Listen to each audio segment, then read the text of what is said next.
আমাদের চ্যানেলের গল্প যদি আপনাদের ভালো লেগে থাকে, চ্যানেলটি সাবস্ক্রাইব করুন ও শেয়ার করুন আপনার প্রিয় মানুষজনের কাছে। অবশ্যই আপনার অমূল্য কমেন্ট ও একটি অমূল্য সাবস্ক্রাইব করতে ভুলবেন না যেন। আপনাদের মূল্যবান একটি কমেন্ট ও একটি মূল্যবান সাবস্ক্রাইব আমাদের সাহায্য করবে এগিয়ে নিয়ে যেতে চ্যানেলটিকে আরও ভালো করার জন্য। আজকে আপনাদের জন্য নিয়ে এসেছি একটি রহস্য ও রোমাঞ্চকর গল্প, গোয়েন্দা বীরেশ্বর রায় ওরফে বেনুদার গল্প, মেষ বাড়িতে হত্যা রহস্য।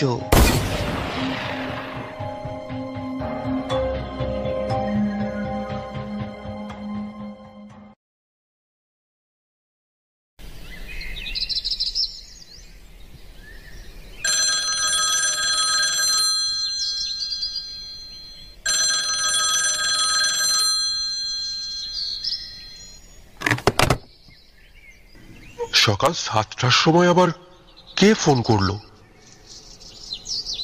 হ্যালো, কে বলছেন? আমি থানা থেকে অরুণ চৌধুরী বলছি। কে, বীরেশ্বর বলছো? হ্যাঁ বলুন অরুণ বাবু, আমি বীরেশ্বরই বলছি। আপনি একবার থানায় আসতে পারবেন? খুব দরকার ছিল। কি ব্যাপার বলুন তো, এত সকাল সকাল তলব? আসলে আপনার একটু সাহায্যের দরকার আছে। আপনার গোয়েন্দার মগজাস্ত্রের প্রমাণ তো আমরা এর আগে বারে বারে পেয়েছি, তাই আপনাকে ছাড়া আর অন্য কিছু ভাবতে পারি না যখন কোনো জটিল কেস আসে। তা এখন জটিল কেসটা কি? রাত প্রায় 3টের সময় কয়েকটা ছোকরা মিলে অ্যাম্বুলেন্সে করে একটি ডেড বডি নিয়ে আসে থানায়। সজল নামে মৃত ব্যক্তিটি সুইসাইড করেছে নাকি। ডক্টর ব্যানার্জির কাছে নাকি সার্টিফিকেট চেয়েছিল। ডাক্তারের সন্দেহ হওয়ায় উনি বডি পুলিশের চালান দিতে বলেছিলেন। খোঁজ খবর নিয়ে দেখলাম কেউ কিছু সেরকম বলতে পারলো না। তাই আপনি যদি একটু কাইন্ডলি আসেন। বেশ বেশ, বাকিটা থানায় গিয়ে শুনছি। আমি আধ ঘন্টার মধ্যে আপনার কাছে পৌঁছচ্ছি। নমস্কার, রাখলাম।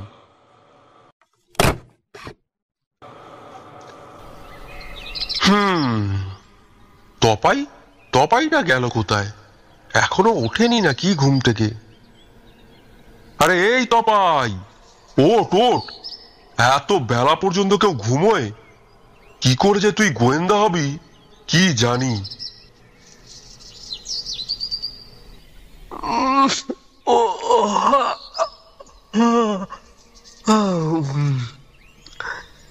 এই শীতের সকালে কেন যে বেনুদা এত সকাল সকাল ডাকে জানি না। উফ। কিরে, উঠলি? তাড়াতাড়ি নে, ওঠ ওঠ, এক্ষুনি থানায় যেতে হবে। থানার বড়বাবু অরুণ বাবু ফোন করেছিলেন একটু আগেই। একটা সুইসাইড কেস আছে নাকি, এক্ষুনি যেতে হবে। ওঠ ওঠ, দেরি করিস না। আমি বেশ বুঝতে পারলাম রহস্য আর রোমাঞ্চের গন্ধ পেলে বীরেশ্বর ওরফে বেনুদা নিজেকে আর ঠিক রাখতে পারে না। তাই অগত্যা শীতের সময় সকাল সকাল উঠতে ইচ্ছা না করলেও উপায় নেই। আমিও তাড়াতাড়ি রেডি হয়ে বেনুদার সঙ্গে একসাথে ব্রেকফাস্ট সেরে 9টার সময় রাস্তায় বেরিয়ে যখন গাড়ি ধরতে যাব, এমন সময় নীলকমলবাবু দেখি গাড়ি নিয়ে হাজির।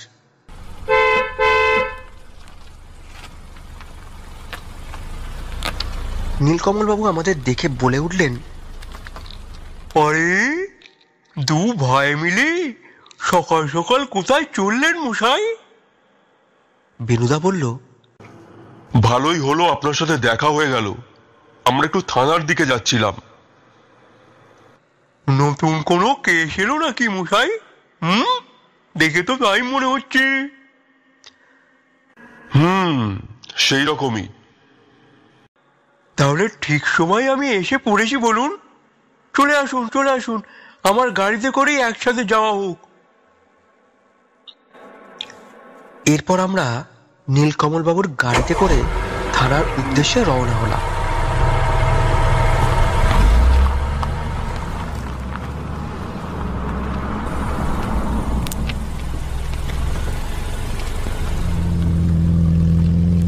গাড়িতে যেতে যেতে বেনুদা সংক্ষেপে পুরো ঘটনাটা আমাকে ও নীলকমলবাবুকে বলে দিলেন।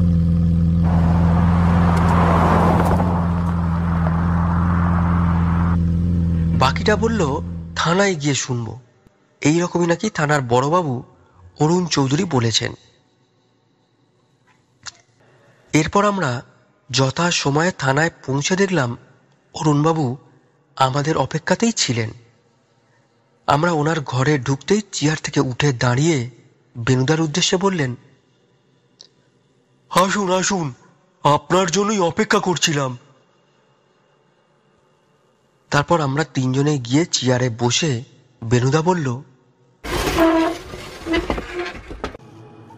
হ্যাঁ অরুণ বাবু, কেসটা কিরকম একটু খুলে বলুন তো পুরো ব্যাপারটা। এরপর অরুণবাবু বলতে শুরু করলেন, জিটি রোডের কাছে যে সুষমা ভবনটা আছে, সেই সুষমা ভবনের অদূরেই কেরানি বাবুদের যে মেষ বাড়িটা রয়েছে, ঘটনাটাই তাকে ঘিরেই। সুষমা ভবনটি পরোক্ষভাবে মেষবাড়ির সাথেই জড়িত। আগের দিন রাতেই ঘটনাটি ঘটে, রাত প্রায় 2টো। সুষমা ভবনের মালিক ডক্টর ব্যানার্জি গভীর নিদ্রায় অভিভূত। এমন সময় তার ফোনটি ঝনঝন করে বেজে উঠল।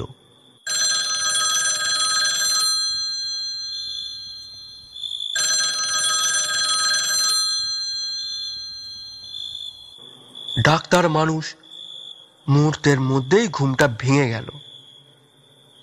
তারপরে খাট থেকে নেমে এসে ফোনটা ধরলেন।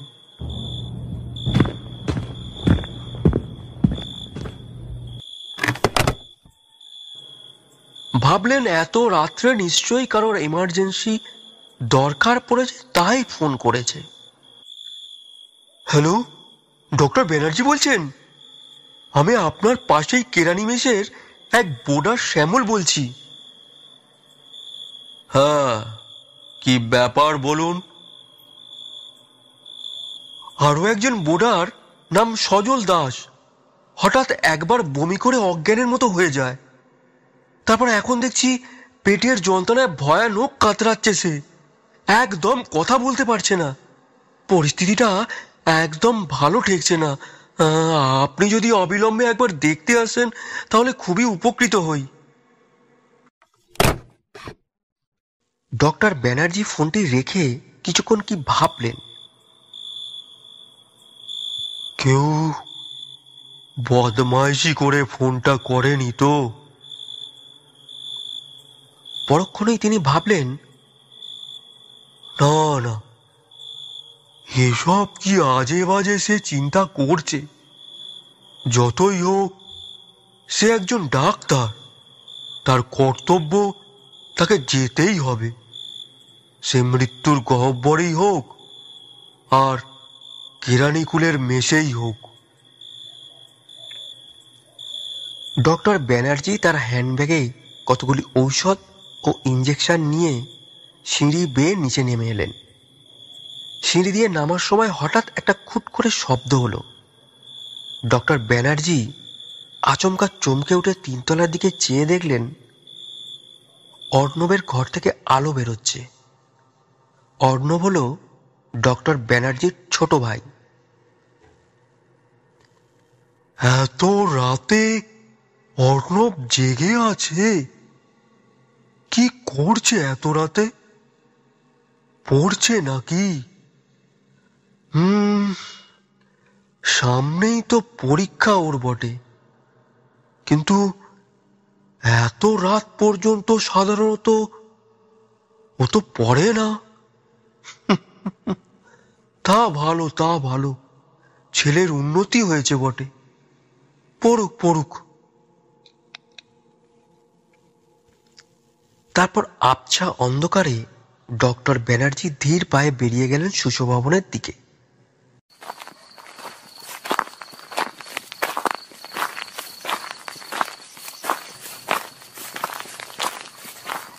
সজলকে পরীক্ষা করে উঠে দাঁড়ালেন ডক্টর ব্যানার্জি।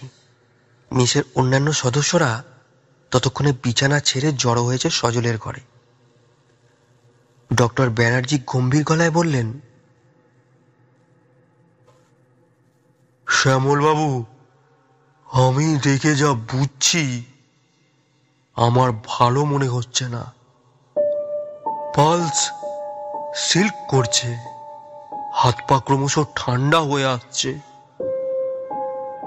আর তাছাড়া যা মনে হচ্ছে এ আমার চিকিৎসার বাইরে চলে গেছে। আমার মতে একে এক্ষুনি হসপিটালে ভর্তি করা উচিত।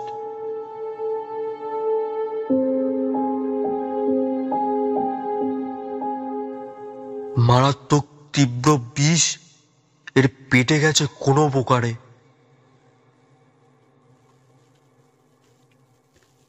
তৎক্ষণাৎ অ্যাম্বুলেন্সে ফোন করা হলো। শ্যামলবাবু, অ্যাম্বুলেন্স না আসা পর্যন্ত আমাকে ব্যাপারটা একটু খুলে বলুন তো, ঘটনাটা আসলে কি ঘটেছে? রাত 11:30টার সময় হঠাৎ বমি করার শব্দ পেয়ে ঘরের বাইরে এসে দেখি সজল উবু হয়ে বসে আছে সিঁড়ির কাছে নর্দমার সামনে। মুখটা কেমন থমথমে বিবর্ণ হয়ে মুখে নীলচে ছাপ বোঝা যাচ্ছে। সারা দেহ তার কাঁপছিল। আড়ষ্টভাবে আমাকে কিছু বলেছিল। তারপর অন্যান্য বোর্ডারদের ডেকে তুলে আপনাকে কল দেওয়া হয়। কথাবার্তা চলছে এমন সময় সজলের দিকে ডক্টর ব্যানার্জির চোখ পড়তেই বললেন, হে কি, এর তো আর পালস পাচ্ছি না। এ তো দেখছি সব শেষ হয়ে গেছে।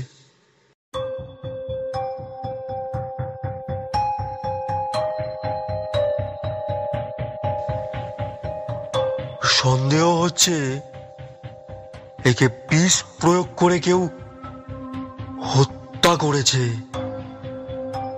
তাই একে আর এখন হাসপাতালে না নিয়ে গিয়ে সোজা থানায় নিয়ে যান। এ এখন পুলিশ কেস হয়ে গেছে।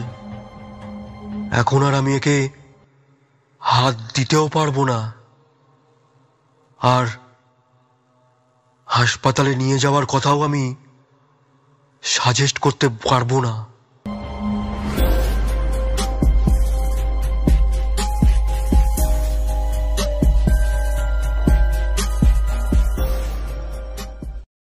এরপর অ্যাম্বুলেন্স হাসপাতালে না গিয়ে থানার দিকে ছুটল।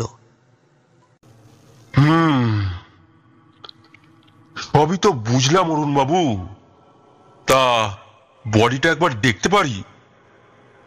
নিশ্চয়ই, আসুন আমার সাথে। বেনুদা বলল, আয় তপাই, নীলকমল বাবু আপনিও আসুন আমার সাথে। এই বলে অরুণবাবুর সঙ্গে আমরা তিনজনে একসাথে সজলের বডিটা দেখতে গেলাম। বেনুদা বেশ এদিক ওদিক ঘুরে ফিরে ভালো করে বডিটা লক্ষ্য করতে লাগলো।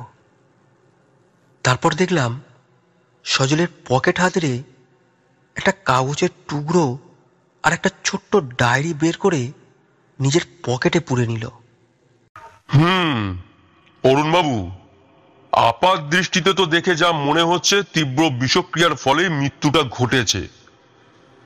তবে বিষটা নিজে খেয়েছে না কেউ খাইয়েছে,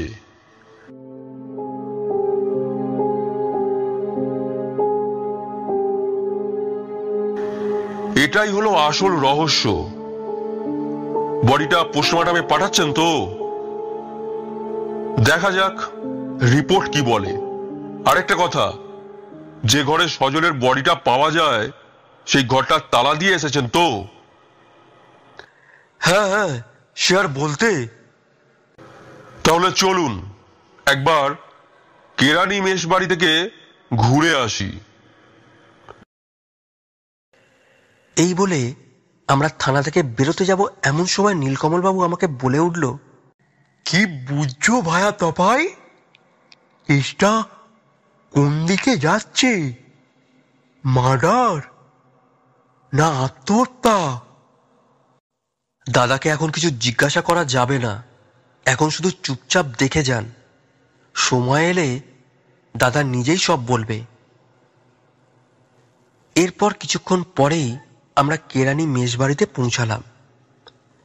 বেনুদাই প্রথম ঘরের তালা খুলে ঢুকতেই ছপাত করে আওয়াজ হলো।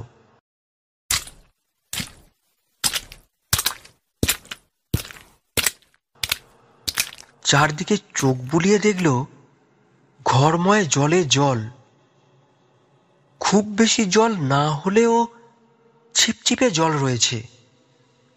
ঘরের ভেতরে ঢুকে দেখা গেল সজলের খাটের পাশে একটা মাটির কুঁজো ছিল, সেটাই পড়ে গিয়ে ভেঙে ঘর জলময় হয়ে গেছে। বেনুদা গোটা ঘরটা ভালো করে পরীক্ষা নিরীক্ষা করতে লাগলো। সজলের বিছানা পত্রর উল্টে পাল্টে সব দেখল, কিন্তু সেরকম কিছুই মিলল না। তারপর হঠাৎ দেখি হেঁট হয়ে বেনুদার যেখানে কুঁজোটা রাখা ছিল, মানে যেখানে কুঁজোটা ভেঙে টুকরো হয়ে পড়েছিল, সেখানে কি যেন একটা দেখল। তারপর অরুণবাবুকে বলল, অরুণবাবু, মেঝেতে যে জলটা পড়ে আছে তা একটা ছোট্ট জায়গায় করে তুলে নিন তো, আর এই জলটা তাড়াতাড়ি মুছে ফেলে দেওয়ার ব্যবস্থা করুন। কেন বীরেশ্বর বাবু, আপনার কি মনে হয়? সেসব কথা পরে বলছি, এখন আপাতত যেটা বললাম সেটা করার ব্যবস্থা করুন। এরপর বেনুদা যেরকম বলল ঠিক সেই রকমই কাজটি হলো। নীলকমলবাবু বললেন, কি ব্যাপার মশাই, আমি তো কিছুই বুঝতে পারছি না। বেনুদা বলল, এখন আপনি কিছু বুঝতে যাবেন না নীলকমল বাবু, যা বোঝার আমি আপনাকে পরে বুঝিয়ে বলবো, আপাতত দেখে যান।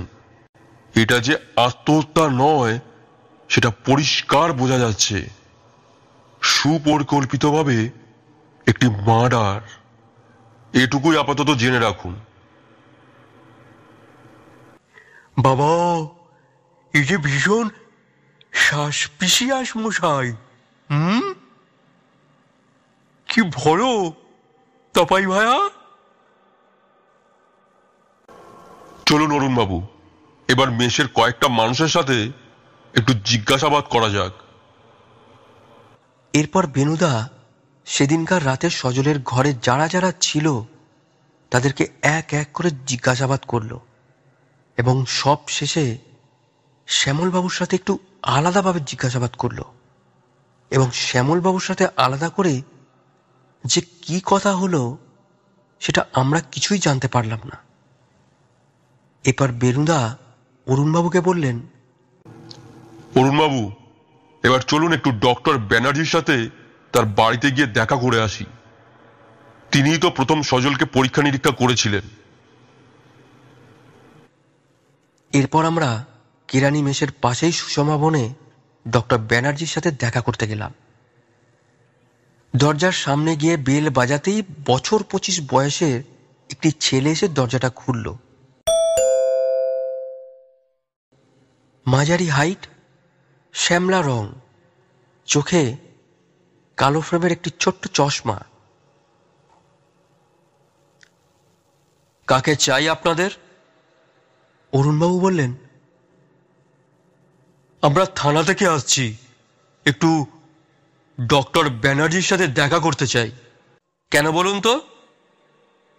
আসলে আপনাদের ভবনের পাশেই কেরানি মেশের একটি সজল নামে ব্যক্তি কালকে রাত্রে মারা যান। হ্যাঁ, তো কি হয়েছে? এরপর বেনুদা বলল, আসলে ডক্টর ব্যানার্জি তো প্রথম ওনার চিকিৎসা করেন, তাই ওনার সাথে একটু কথা বলতে চাই। দাদা ডাক্তার মানুষ, অনেক জায়গাতেই এরকম কেস ঘটে। তার জন্য কি দাদা সবসময় থানার লোকেদের সাথে কথা বলবেন?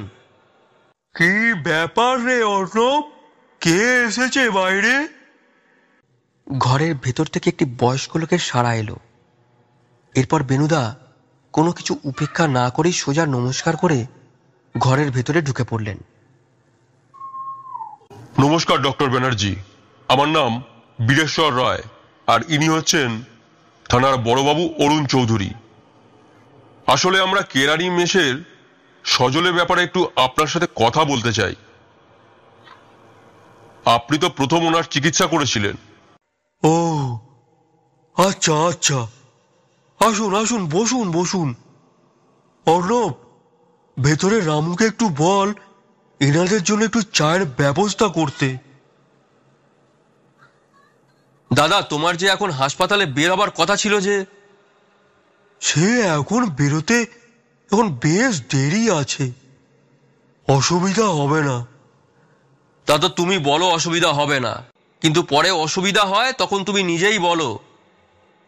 ওহ, তোকে অত চিন্তা করতে হবে না, তুই যা, পড়কে যা। হ্যাঁ, আপনারা বলুন। আচ্ছা ডক্টর ব্যানার্জি, আপনি যখন প্রথম সজলকে দেখেন তখন ও কিরকম অবস্থায় ছিল? বেনুদার প্রথম প্রশ্ন। আমি যখন ওকে প্রথম দেখি তখন প্রায় ও মরণাপন্ন। ওর চোখে একটা নীলচে ছাপ। আমাকে দেখার পর কিছু একটা বলতে চাইছিল ও আমাকে, কিন্তু বলার আগেই ওর কথা হারিয়ে যায়। আমাকে দেখার পর ও যেন আরো বেশি উত্তেজিত হয়ে পড়েছিল, তার ফলেই এটা হয়। কি বলতে চেয়েছিল কিছু আঁচ করতে পেরেছেন কি? না, আসলে ওর কথাগুলো ঠিক বুঝতে পারছিলাম না, কারণ ওর কথাগুলো জিভে তখন জড়িয়ে জড়িয়ে যাচ্ছিল। ও তো তখন প্রায় শেষ অবস্থাতেই তো ছিল। তবে হ্যাঁ হ্যাঁ, তবে দুটো শব্দ বলছিল, কি কি ভাই বিষ, না বিষ ভাই, এরকম ধরনের কি একটা যেন বলতে চাইছিল, কিন্তু শেষমেশ আর বলতে পারলো না।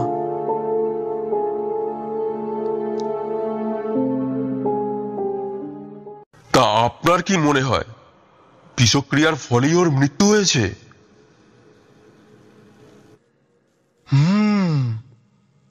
সে তো আমি নিশ্চিতভাবেই বলতে পারি।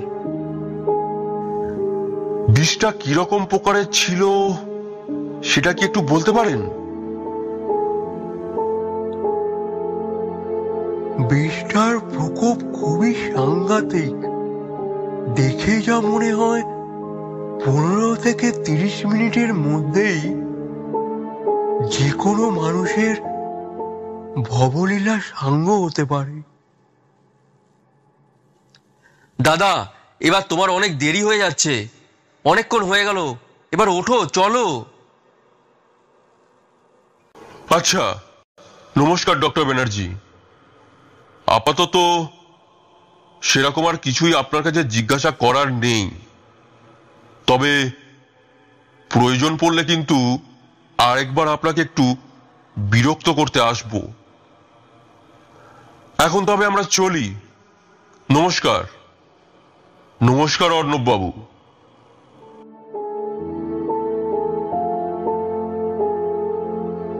না না মিস্টার রায়, এতে বিরক্ত হওয়ার কিছুই নেই।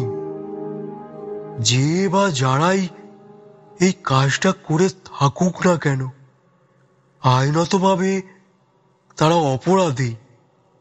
তারা যেন তাদের অপরাধের শাস্তি পায়, সেটাই আমি চাই। এরপর আমরা সুষমা ভবন থেকে বেরিয়ে রাস্তায় এলাম। তারপর বেনুদা বলল, অরুণবাবু, আপনি তাহলে থানায় ফিরে যান আর পোস্টমর্টম রিপোর্টটা দেখুন।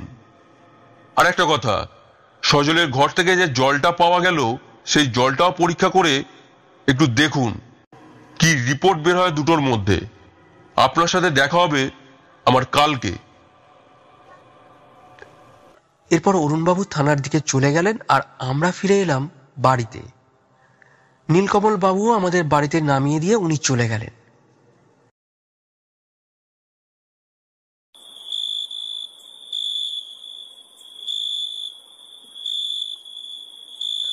সন্ধ্যাবেলায় বেনুদাকে দেখলাম জানলার সামনে দাঁড়িয়ে সিগারেট খেতে খেতে কি একটা গভীর চিন্তা করছিল। আর টেবিলে দেখলাম সেই সজলবাবুর পকেট থেকে নেওয়া ছোট ডায়েরিটা রাখা আছে। কি গো বেনুদা, কিছু বুঝতে পারলে কেসটার সম্বন্ধে? কে তপাই? আয় আয় আয়, দেখ তো টেবিলের উপর যে ডায়েরিটা রাখা আছে, একটু পড়ে দেখ তো ডায়েরিটায় কি লেখা আছে। আমি ডায়েরিটা হাতে নিয়ে একটা দুটো পাতা উল্টাতে উল্টাতে বেশ কয়েকটা পাতা উল্টালাম।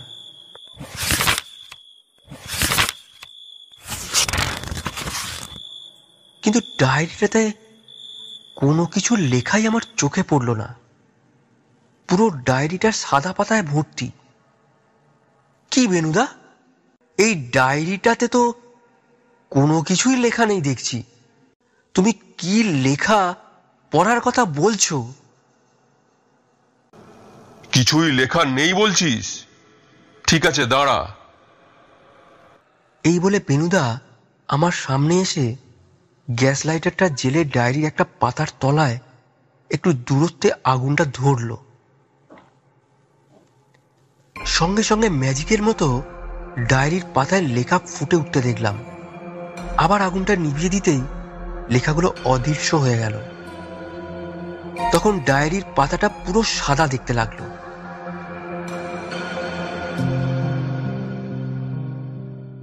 কিরে তপাই, বুঝতে পারলি জিনিসটা? কি ব্যাপার বলো তো বেনুদা, সত্যিই তো এটা একটা বড় আশ্চর্য জিনিস। এই ডায়েরিটা এক ধরনের কেমিক্যাল দিয়ে লেখা, যেটা সাধারণ চোখে লেখাগুলো ধরা পড়বে না, কিন্তু ওর তলায় মানে ডায়েরির পাতার তলায় একটু আগুন জাতীয় তাপ ধরলেই লেখাগুলো পেপারে ফুটে উঠবে। এই জিনিসের ব্যবহার বহু বছর আগে রাজরাজাদের আমলে এরকম কোনো গোপন কথা লেখার প্রচলিত ছিল। সজল সেই রকমই তার গোপন কথা এই ডায়েরিতে লিখে রেখেছে, যাতে অন্য কেউ এই ডায়েরিটা পড়তে না পারে। আমি ডায়েরিটা পড়ে অনেক কিছুই জানতে পারি এবং এই কেসটা আমার কাছে অনেকটাই পরিষ্কার হয়ে এসেছে। আজকে যখন ডক্টর ব্যানার্জির বাড়িতে আমরা কথা বলতে গিয়েছিলাম, তখন তুই নিশ্চয়ই লক্ষ্য করেছিস ডক্টর ব্যানার্জির ভাই অর্ণব আমাদের সাথে ডক্টর ব্যানার্জির কথা বলতে দিচ্ছিল না। কোনো না কোনো কারণে তার দাদাকে আমাদের কাছ থেকে সরাতে চাইছিল। আমি কিন্তু তখন ব্যাপারটা অতটা বুঝতে পারিনি, কিন্তু এখন এই ডায়েরির কিছু কথা পড়ার পর আমার কাছে অনেক কিছুটা পরিষ্কার হয়েছে। অর্ণব কেন আমাদের সাথে তার দাদাকে কথা বলতে বাধা দেবার চেষ্টা করছিল। তাহলে কি ডক্টর ব্যানার্জি এই কেসের মেন ভিকটিম? সেটা তো তুই কাল জানতে পারবি। আসলে কে ভিকটিম, কে কাকে আড়াল করতে চাইছে, সেটা পরিষ্কার হচ্ছে না যতক্ষণ না কালকে হাতে রিপোর্টটা আমি পাচ্ছি। তুমি কি যে হেয়ালি করে কথা বলো, তোমার কথা কিছুই বুঝতে পারি না। পারবি পারবি, কাল সব বুঝতে পারবি। দুটোর রিপোর্ট আগে আসতে দে, তারপর সব কিছুটাই আমার কাছে জলের মতো পরিষ্কার হয়ে যাবে। আচ্ছা বেনুদা, তোমাকে আমি তখন আরেকটা জিনিস সজলের পকেট থেকে নিতে দেখলাম, একটা ছোট্ট কাগজ জাতীয় কিছু চিরকুট। সেটা কি? আরে ওটাই তো মেন জিনিস। ওটা হলো এলআইসির একটা চেক, বড় অ্যামাউন্টের 50 লাখ টাকার চেক, যেটা সজলের নামে ছিল। মানে তার কোনো এলআইসির ম্যাচুরিটি চেক সে কিছুদিন আগেই পেয়েছে, সেই চেকটাই তার নিজের কাছে ছিল। আমার অনুমান এই চেকটার কারণের জন্যই সজলের এই পরিণতি হয়েছে। কিন্তু যে ওর এই দুর্দশা করলো, সে কিন্তু চেকটা এখনো হাতে পায়নি। আর এটাই আমার কাছে একটা বড় সুযোগ অপরাধীকে হাতে নাতে ধরার জন্য।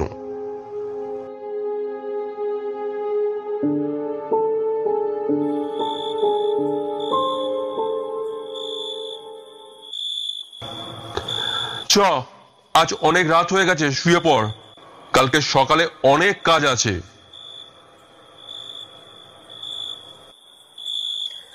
তুমি তো কোনো কিছুটাই পরিষ্কার করে বললে না, সবটাই তো ধোঁয়াশার মধ্যে রেখে দিলে। পারবি পারবি, কালকে সব জানতে পারবি। এখন শুয়ে পড়, চ। এরপর রাতের খাবার খেয়ে আমরা দুজনেই শুয়ে পড়লাম।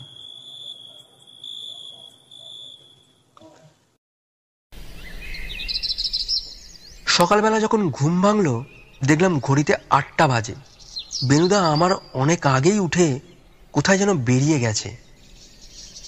প্রথমে আমার একটু রাগ হলো, তারপরে ভাবলাম নিশ্চয়ই কোনো জরুরি দরকার পড়েছে, তবেই সে বেরিয়ে গেছে, তা না হলে আমাকে ঠিকই বলে যেত। তারপর আমি ঘুম থেকে উঠে মুখ ধুয়ে ব্রেকফাস্ট সেরে বেনুদার ঘরে বসেই খবরের কাগজটা পড়তে লাগলাম। বেনুদা দেখলাম ঠিক 10টার সময় এলো। কি গো বেনুদা, সকাল সকাল কোথায় গিয়েছিলে? এখন আমি থানা থেকে হয়ে এলআইসি এজেন্টের কাছে এবং হাসপাতাল হয়ে আরেকজনের বাড়ি থেকে ঘুরে তারপর এখানে এলাম। এবার আমি তোকে নিয়ে ডক্টর ব্যানার্জির বাড়িতে আরেকবার যাব। চ। আরে নীলকমল বাবু, আপনিও দেখছি এসে গেছেন। চলুন চলুন, ভালোই হয়েছে আপনাকে সঙ্গে করে নিয়েই ডক্টর ব্যানার্জির বাড়িতে আরেকবার যাব। চলুন। কি ব্যাপার ভায়া তপাই, তোমার দাদাকে তো দেখছি বেশ খোশ মেজাজে আছে।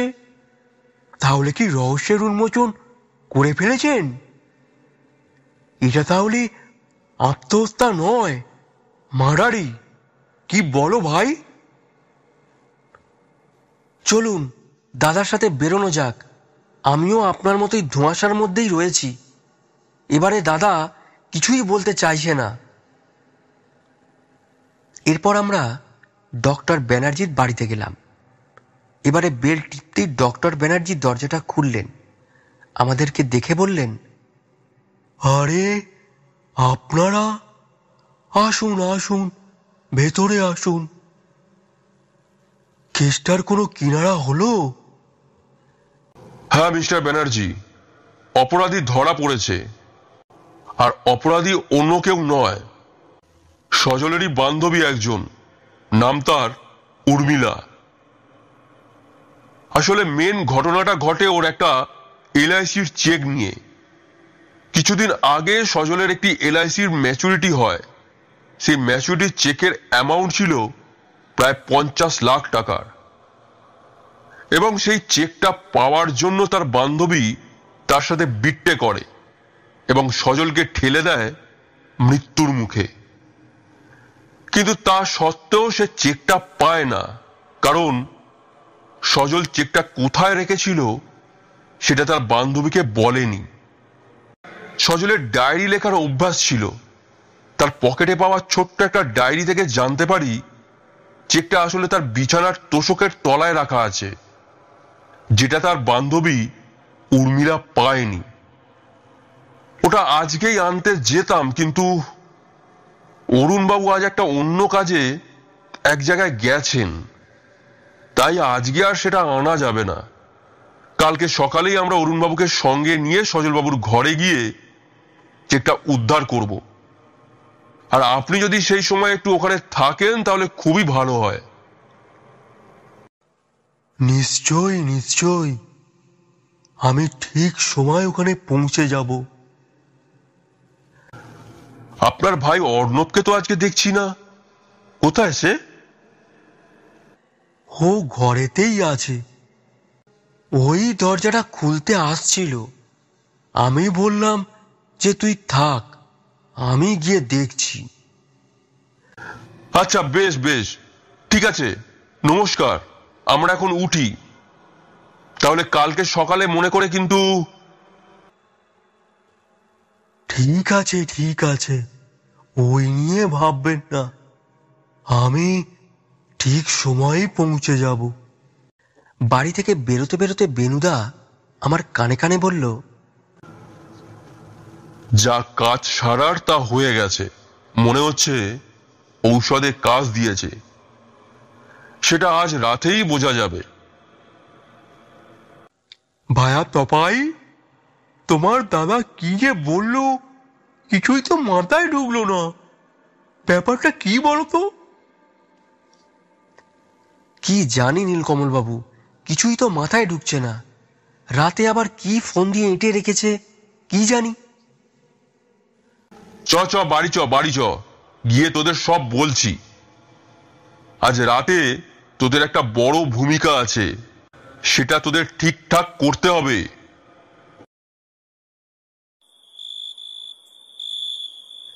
রাত তখন প্রায় 2টো হবে। হঠাৎ দরজাটায় খুটখাট শব্দ শোনা গেল। মনে হলো কেউ একজন দরজার তালা খোলার চেষ্টা করছে। এবং কিছুক্ষণের মধ্যেই সে ঘরে প্রবেশ করল। ওর সঙ্গে সঙ্গে সজলের বিছানার লেপ তোষক উল্টে পাল্টে ভালো করে দেখতে লাগলো। আর তখনই মুহূর্তের মধ্যে বিদ্যুৎ গতিতে খাটের তলা থেকে বেরিয়ে এলো বেনুদা ও থানার বড়বাবু অরুণ চৌধুরী। বেনুদার সঙ্গে সঙ্গে ঘরের আগন্তুককে জাপটে জড়িয়ে ধরল আর অরুণবাবুকে ঘরের লাইটটা জ্বালার জন্য বলল। আগন্তুক সবকিছু ছাড়িয়ে পালিয়ে যাবার চেষ্টা করছিল, কিন্তু ততক্ষণে বেনুদার কথা মতো আমি ও নীলকমলবাবু আরো পুলিশ নিয়ে দরজার সামনে ঘিরে দাঁড়িয়ে হাজির হয়ে গেছি। পালানোর কোনো রাস্তাই আর নেই। বেনুদার কথা মতোই আমি আর নীলকমলবাবু ও কিছু পুলিশকে সঙ্গে নিয়ে মেসের দোতলায় ওঠার সিঁড়ির নিচে ঘাপটি মেরে বসেছিলাম। ঘরের ভিতরে বেনুদার ইশারা পাওয়ার সাথে সাথেই আমরা গিয়ে হাজির হই। এই রকমই প্ল্যান বলেছিল বেনুদা। আজকে সকালে সুষমা ভবনে ডক্টর ব্যানার্জির কাছ থেকে ঘুরে আসার পর দুপুরে আমাদেরকে বলে, পালাবার চেষ্টা করবেন না অর্ণববাবু, তাতে আখের লাভ কিছুই হবে না। আমরা ঘরে ঢুকে দেখেই তো ডক্টর ব্যানার্জির ভাই অর্ণব মেন কালপিট। আমরা তো অন্য কাউকে ভেবে বসেছিলাম। এবারে বেনুদা আমাদেরকে কোনো কিছুই খুলে বলেনি এর আগে, খালি হেঁয়ালি করে উড়িয়ে দিয়েছে। অরুণবাবু, মেসের অন্য বোর্ডারদের এ ঘরে ডাকার ব্যবস্থা করুন, আর ডক্টর ব্যানার্জিকে আসার জন্য একটা খবর পাঠান। তারপর আমি সব খুলে বলছি। কিছুক্ষণের মধ্যেই সজলবাবুর ঘরে সবাই হাজির হলো। বেনুদা বলতে আরম্ভ করলো, কি অর্ণব, তুমি নিজে বলবে না আমার মুখ থেকে শুনতে চাও? অর্ণব চুপ করে মুখ বুজে এক কোণে চেয়ারের উপর বসে রইল। বেশ, আমি বলছি, শুনুন তবে সবাই। অরুণবাবু, প্রথমেই আপনাকে বলে রাখি, এখানে আসামি কিন্তু অনেকেই, কেউ একাই কাজটা করেনি, একজন আরেকজনের পিছনে লুকিয়ে। প্রথমে আমি অরুণবাবুর কল পেয়ে থানায় যাই এবং অরুণবাবুর মুখে সেদিনকার রাতের সমস্ত ঘটনা আমি শুনি।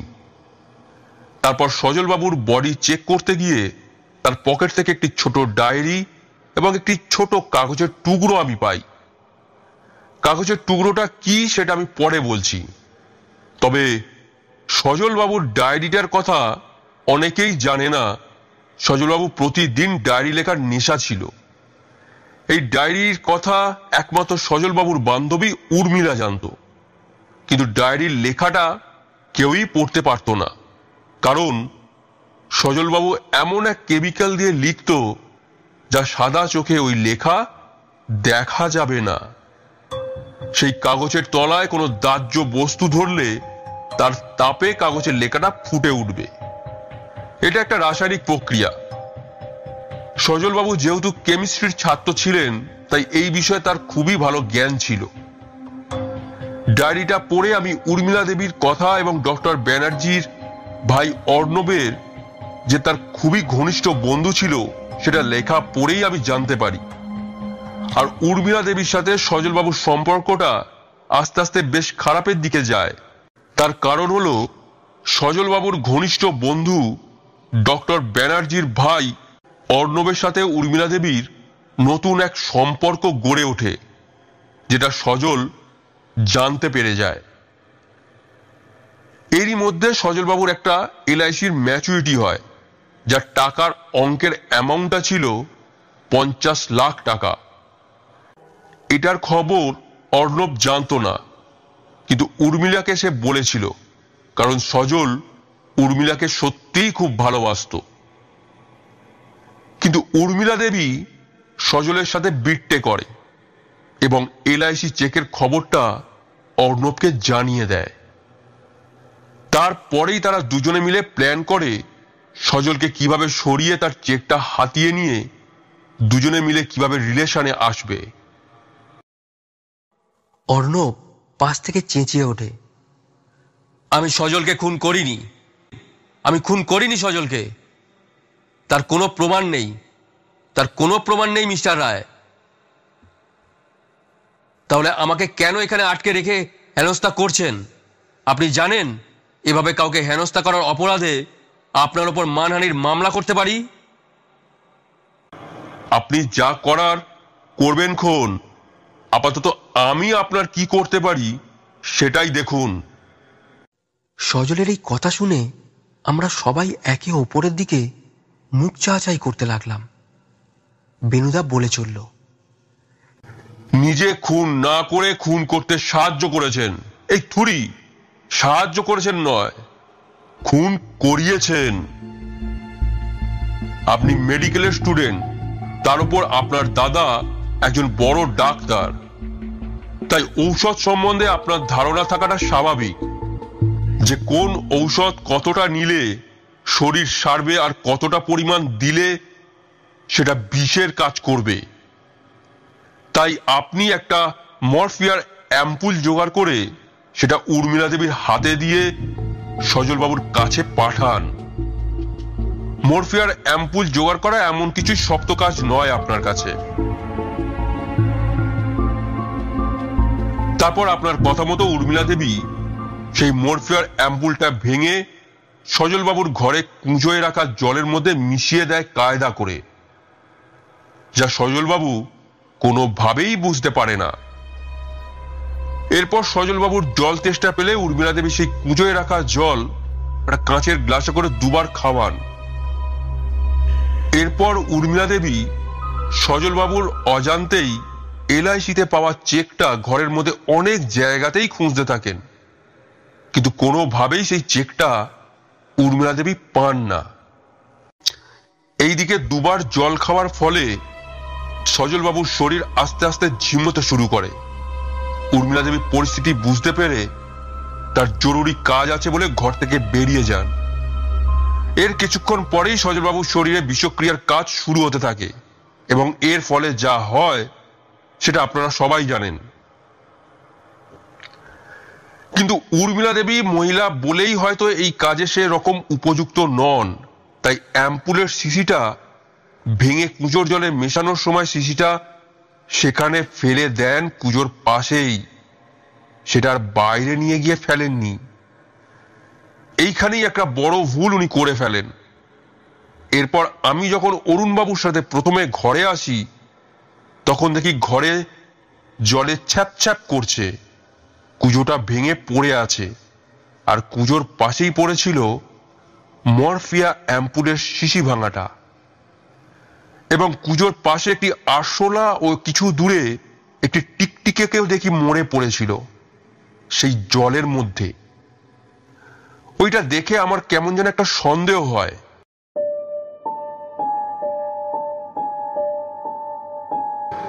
তখনই আমি অরুণবাবুকে ওই জল একটু শিশি করে তুলে নিতে বলি এবং সেটা পরীক্ষা করার জন্য ল্যাবেতে পাঠাতে বলি, এবং তার সাথে মরফিয়া অ্যাম্পুলের ভাঙা শিশিটাও, যার মধ্যে অর্ণব বাবুর ও উর্মিলা দেবীর ফিঙ্গারপ্রিন্ট পাওয়া যায় পরীক্ষা করার পর।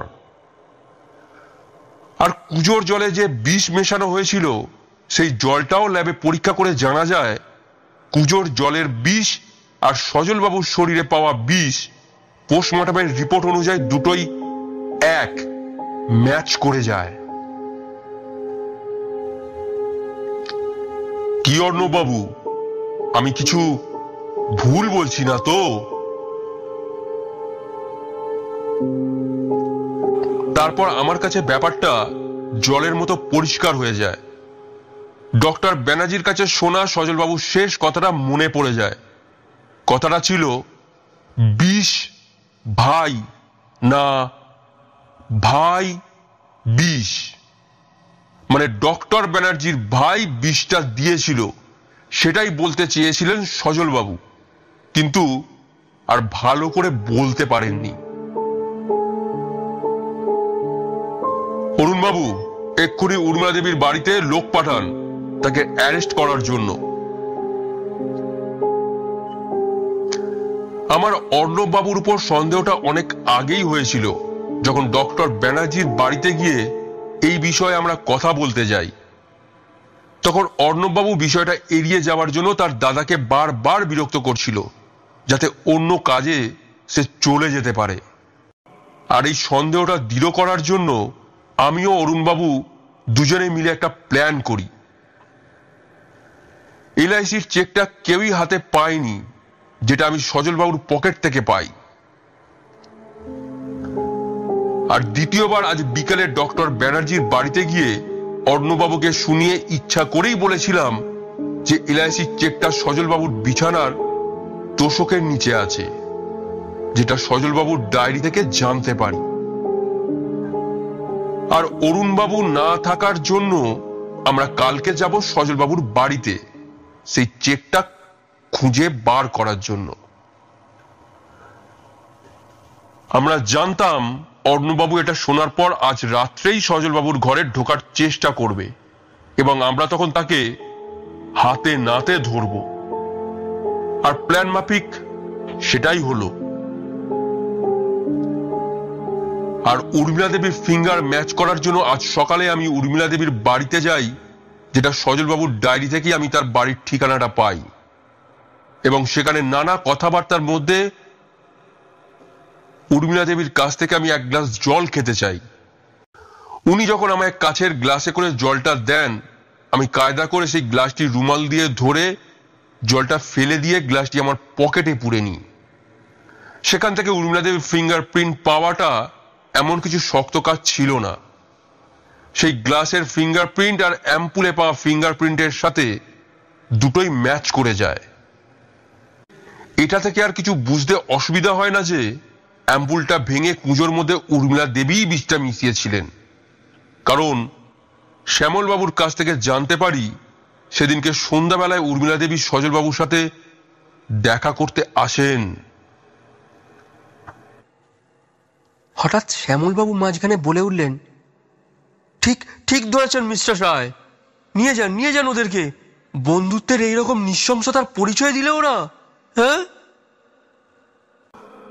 ওদেরকে তো নিয়ে যাবই, তার সাথে আপনি বা বাকি থাকেন কেন?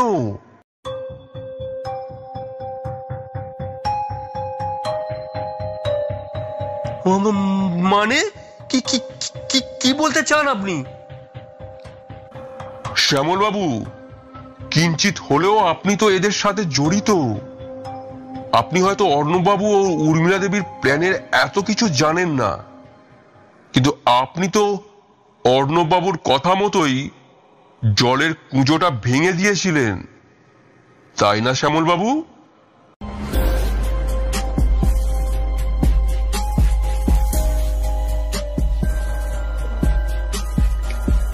কারণ অরুণবাবুর থেকে জানতে পারি, অরুণবাবু যখন প্রথম ঘরটায় তালা দিয়ে যান তখন ঘরের মধ্যে জল পড়েছিল না, বা কুঁজোটা ভাঙাও ছিল না। তাহলে পরের দিন আমি যখন অরুণবাবুর সাথে ঘরে এলাম তখন ঘরে জল পড়েছিল এবং কুঁজোটাও ভেঙে পড়েছিল। আপনি বুঝতে পারেননি যে অত তাড়াতাড়ি দ্বিতীয়বার আমরা সজলবাবুর ঘরে আসব, তাই জলটা শুকানোর সময় পায়নি। আপনি ভেবেছিলেন ওটা এমনি জল, কিন্তু অর্ণববাবু জানতো সেটা আসলে কিসের জল। তাই পুলিশি তদন্ত হতে দেখে আপনাকে কুঁজোটা ভেঙে ফেলার কথা উনি বলেছিলেন, যাতে কোনো প্রমাণ না থাকে। আর আপনিও ঘর তালা বন্ধ থাকার দরুন বাইরের জানলা দিয়ে লাঠি গলিয়ে মাটির কুঁজোটা ফেলে দেন, কিন্তু আপনি লক্ষ্য রাখেননি আপনাকে কেউ দেখছে কিনা। আপনাদেরই মেসের রাঁধুনি সে বাজার যাওয়ার সময় আপনাকে এই অবস্থায় দেখে ফেলেন, যেটা আমি জিজ্ঞাসাবাদ করার সময় ওর কাছ থেকে জানতে পারি। কিন্তু অর্ণববাবু বেশি চালাকি করতে গিয়ে ওখানেই বোকামি কাজটা করে ফেলেন। জলটা মেঝেতে পড়ায় আর তার সাথে আরশোলা ও টিকটিকির মোড়ে পড়ে থাকার জন্যই আমার সন্দেহটা জলের ওপরেই বেশি যায়, যার ফলাফল দেখতেই পাচ্ছেন। আপনি অর্ণববাবুর উপকার করতে গিয়ে অজান্তে আমাদেরই উপকার করে ফেলেছেন। কিন্তু একজন হত্যাকারীকে সাহায্য করার জন্য আপনাকেও তো অল্প হলেও সাজা ভুগতে হবে শ্যামলবাবু। অরুণবাবু, এনাকেও নিয়ে যান সঙ্গে করে। ডক্টর ব্যানার্জি হঠাৎ বলে উঠলেন, নিয়ে যান হতভাগাকে মিস্টার রায়, নিয়ে যান। টাকার জন্য একটা মানুষকে মেরে ফেললো, সেই জন্যই সেদিনকে অত রাতে ওর ঘরে আলো জ্বলছিল। আমি ভেবেছিলাম সামনে পরীক্ষা, রাত জেগে পড়ছে হয়তো। কি করে জানবো তখন গুণধর ভাই এই কাণ্ড করে বসে আছে? সে নাকি আবার ডাক্তার হবে। নিয়ে যান, দূর করে নিয়ে যান ওকে। দূর করুন আমার সামনে থেকে। অরুণবাবু বলে উঠলেন, বীরেশ্বর বাবু, এই জন্যই আপনার মগজাস্ত্রের তারিফ না করে আমি পারি না। নীলকণ্ঠবাবু বলে উঠলেন, বেনুবাবুর চুরি মেলা ভার কি বড় ভায়া তপাই। আমিও মনে মনে বলে উঠলাম, যুগ যুগ জিও বেনুদা, এইভাবেই তুমি চালিয়ে যাও তোমার মগজস্থের খেলা।